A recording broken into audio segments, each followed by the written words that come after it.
Dahil nga medyo nalilitan na kami dun sa lumang cabinet, naisipan kong bumili ng bago na mas mahaba. So ito guys, nakabukas na yung parcel mismo and tinitignan na lang namin kung kompleto yung mga parts nitong cabinet. And alam niyo ba guys na nagtingin muna kami sa mga mall bago namin to bilihin sa online shop. So yan guys, nakita niyo buo na yung pinaka-base ng cabinet and nilalagay na lang namin yung likod. So alam niyo ba guys, nung pagpunta namin dun sa Pure Gold, meron kami nakitang same na same ito pero iba yung design ng mga drawer. Nasa kaliwa lahat ng drawer niya.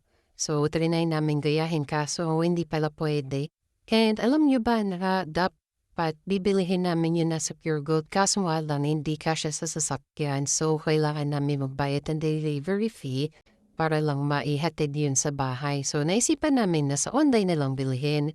Makakatipid pa kami ng oras at the same time nung bayad dun sa delivery fee.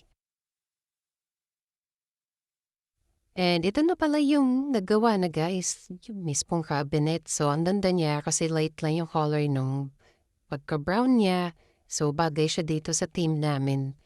And yan, guys, kung gusto niyo umorder, click niyo lang yung link sa baba. And maraming salamat sa panonood. Next time ulit.